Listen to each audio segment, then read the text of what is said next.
Oh, Skog. Kahit na nakaharang, kahit na binilihan, hinarang nyo sa bangketa, hindi to unang beses. Paulit-ulit na tayo. Ang paninda hindi namin kinukuha. Pero hindi ko gusto kung sino mang anak yan, kaninong anak man yan, hindi marunong ng tamang asal.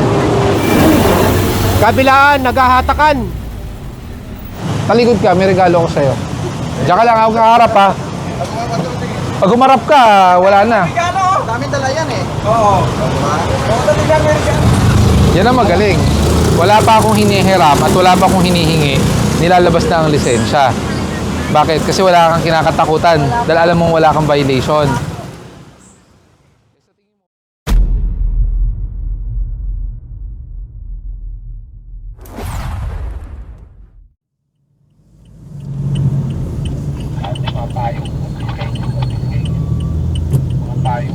Tapos yung mga kailangan tingitan, dapat tingitan nyo na.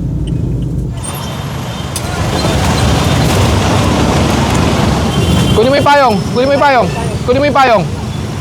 Bitawan mo!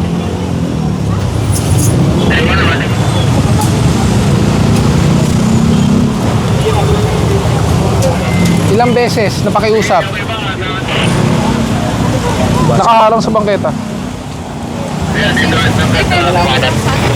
Kumpiskayin nyo na, wala naman laman eh. Kunin nyo na. Kailangan yan, boss. Dahil may hari yan. O di iwan namin yung laman. Iwan namin sa inyo yung laman.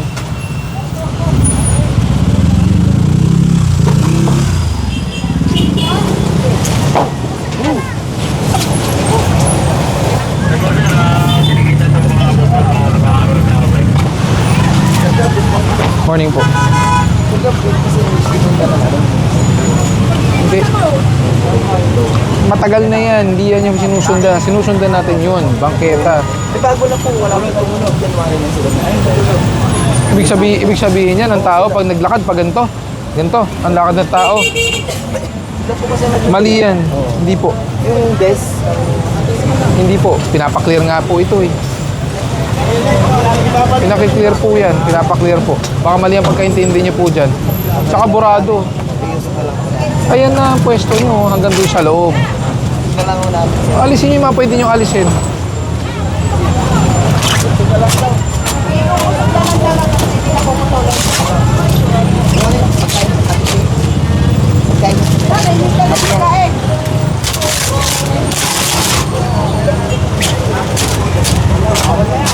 Wala na ang pinapila to.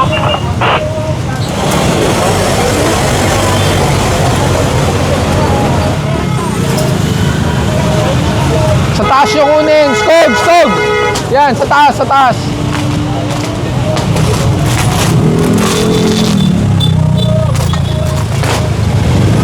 Kuya, palis na. Palisin niyo muna. Baka mauntog yan.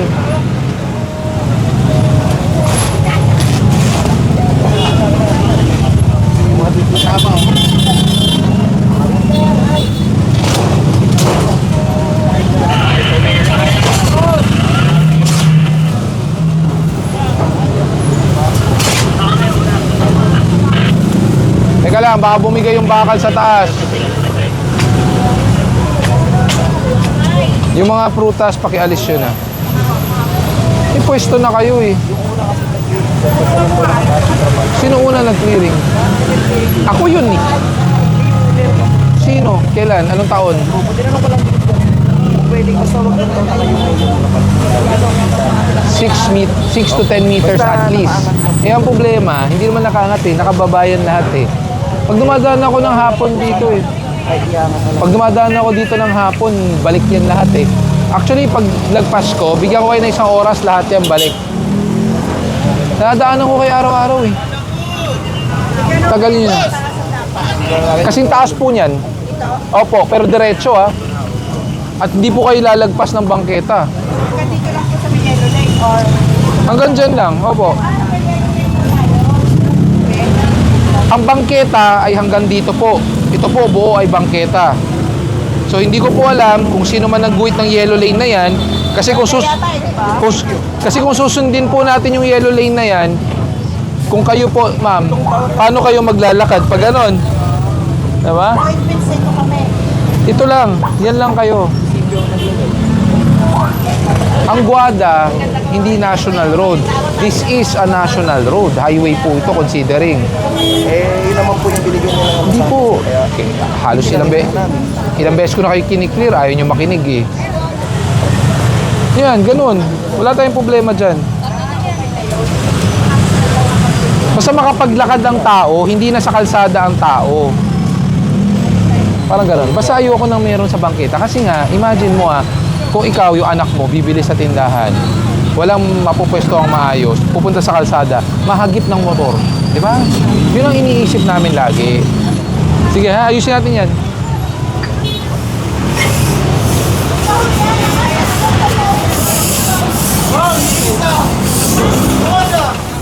Magmula doon sa may Talipapa, sa may Kalayaan, nag-U-turn doon sa may flyover.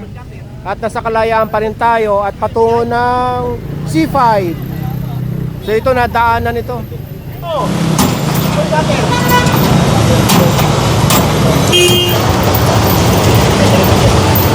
Asan yung nilagay yung bolt cutter? May nahatak na pala dito sa unahan. Nasa Kalayaan pa rin tayo at ito, titikitan ito nakapark dito. Ito, nasa Kalayaan pa rin tayo at habang binabaybay, ayan, mayroong mga hinahatak. Nasa Kalayaan Avenue pa rin tayo. Mayroong hinahatak doon, nalampasan natin at mayroong ding tinikitan, nandyan yung driver. At ito, mahatak na rin. Nasa tapat mismo ng no parking sign.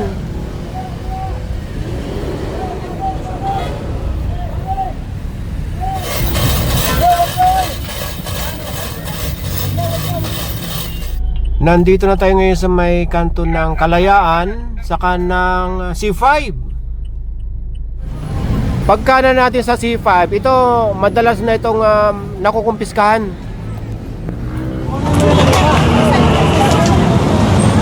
Oh, Skog.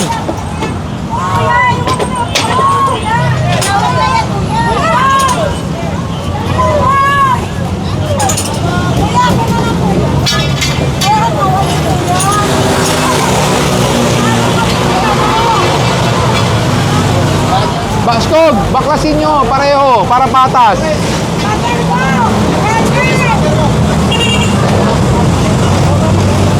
Helmet, naka-illegal obstruction sa bed sa sidewalk.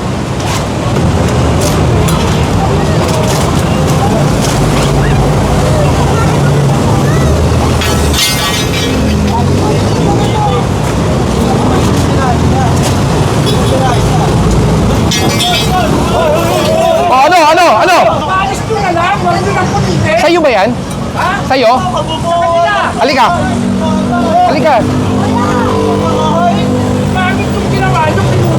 Ilang beses na kayo pinagsasabihan? Kahit na binili pa yan, nakaharang kayo.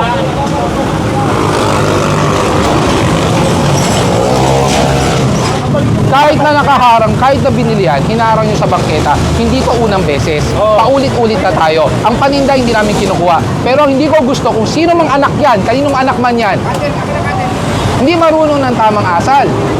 Sana nakipag-usap ng maayos. Yun lang sa amin. Dapat nga po, hindi na lang pinag-aid. Ayun lang naman ang sa akin. Alam naman po ni nanay, ilang beses na po pinagsabihan. Ayaw makinig eh. Alam mo naman, taga rito ko eh. Asan si Ruby? Ilang beses kayo sinabihan nito? Paulit-ulit na. Paulit-ulit na clearing na to. Ang problema kasi, kinukuha natin ang bangketa. Ilang beses na po kayo pinagsabihan, ayaw nyo makinig sa amin. Pero ito, okay lang din. Gabriel. Hindi po namin kinukuha, hindi namin pinakailaman eh. Pati pagkain, hindi namin pinakailaman. Pag nakita nyo kami, saka kayo mag-aalis. Pag wala kami, magpupwesto kayo. Kasi ganun lang nangyayari sa atin eh. Unang-una, paliwanag ko po sa inyo. May pwesto kayo, hindi kayo pinapakailaman. Di ba? Pangalawa, nabigyan po ba kayo ng business permit? Meron, mayor's permit. Barangay po yan, di ba? So wala kayong mayor's permit. Ibig sabihin, dapat mag-apply pa po kayo ng mayor's permit para makapagnegosyo. may mali na nga po kayo doon. Pangatlo po, hindi na po mabilang sa daliri ilang beses po kami pumupunta dito para mag-clearing. At araw-araw kada punta namin, ganun po ang nangyayari. Anong solusyon? May pwesto kayo. Ba't di nyo ilagay sa pwesto nyo na maayos? Yan ba tinanggal namin? Hindi. Small business na kasi yan, sir, kaya barangay lang. Bok, hindi kailangan small business or what. Ang pinag-uusapan natin dito, tamang pwesto. Kasi nag-inspection dito sa barangay, police. Basta meron kang barangay okay naman sa kanila. Okay sa kanila doon, hindi okay ito. Okay lang yun. Barangay po, nagpapaklearing din po sa amin dito sa inyo. Police po, pinaki-clearing din po ito. Kung ayaw nyo magkaroon ng clearing na tatanggalin ng mga nakahambalang, sumunod kayo. Diba? Hindi natin kina-question ng pagnenegosyo. Ang kina-question natin, yung paghaharang at ito pa, hindi unang beses, hindi pangalawang beses. Sabi niya, wala raw nag-invite na kanina. Hindi Sabi po. ko, imposible. Siya nga po Hindi mismo tatanggalin nagsabi. niya. Siya nga po mismo nagsabi na alam niya eh. Nakita ko kayo, may picture pa kayong dalawa eh. Diba? So yun yung sabi sa hindi niya alam. Magmula doon sa may tindahan na clear, nandito pa rin tayo sa may C5 Service Road. At mayroong tinitikita mga sasakyan dito, kabilaan. Ayan. O, tingnan nyo. Nagkukos ang traffic pag may nakapark dito eh. Ayan o. Ngayon, yung dito naman, sa katapat niyan, mayroong mahatak. Ito.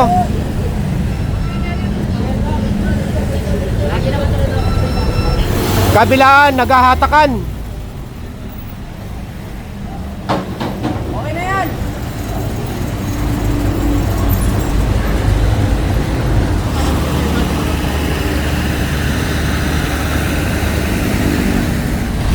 Nandun tayo kanina sa kabila, sa may service road.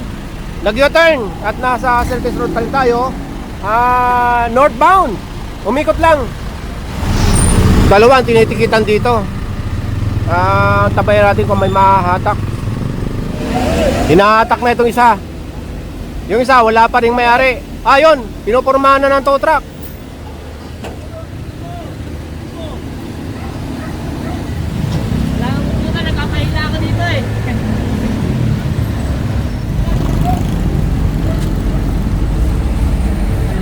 Okay, tara, hahatakin na yan.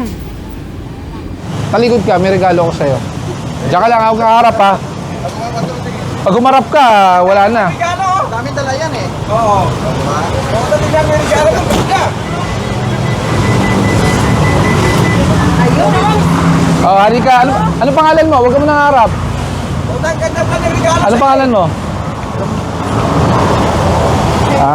Tyler.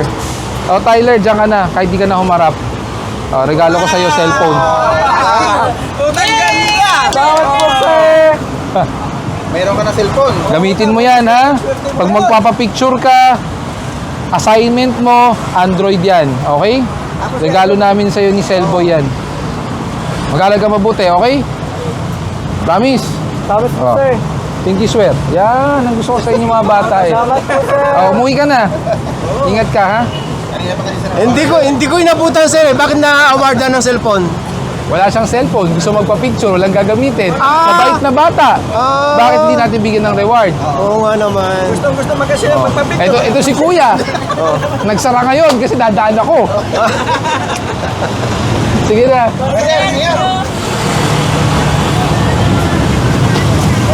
So, nandito ako.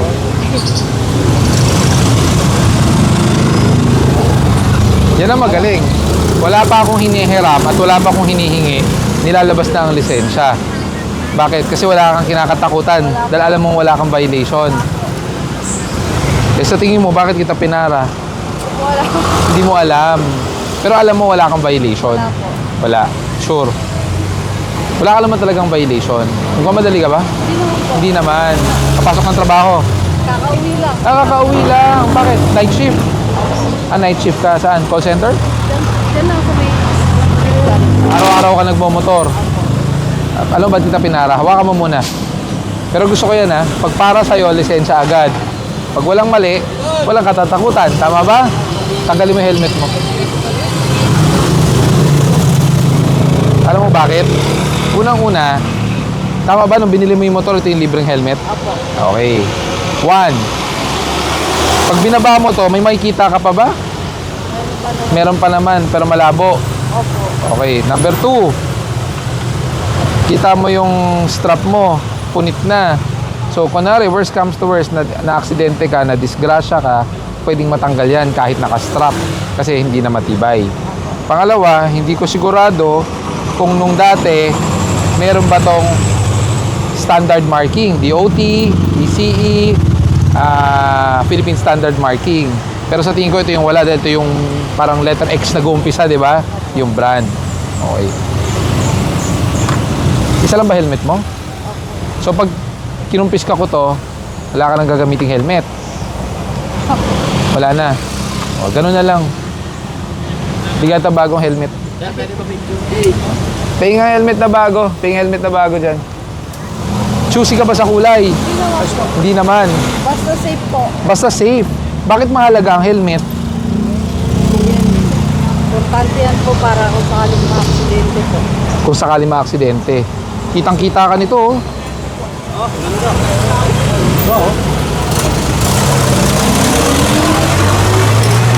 Dual visor to. Oh. Ang helmet kasi, pag masyadong matagal na, tapos damage na, hindi na siya magpo-provide ng tamang safety sa'yo, di ba?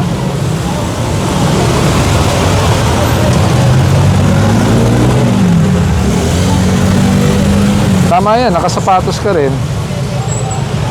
Subukan natin kung kasya. Ito ang control niyan para sa visor. Yan. Oh. Ito, memory foam. Sa katagalan, huhulma sa mukha mo yan. Dahil ang helmet, hindi dapat masyadong maluwag, hindi rin sobrang sikip. Dapat hindi umuuga para hindi ka mahilo. O, subukan natin.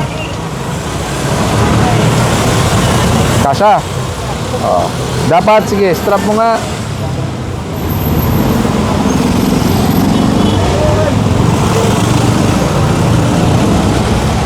Naku. Di yata marunong gumamit ng helmet to. Nakita mo lang ako, kaya ka nag-helmet. Ayos ba? Ayos na ayos. Ito kung kailangan mo. Ito lalagyan ng helmet mo para hindi nagagasgasan. Kasi mukha puro gasgas na eh. So okay na yun, may bago ka ng helmet. Gamitin mo lagi, ha? Okay, ingat. Thank you po. Alright.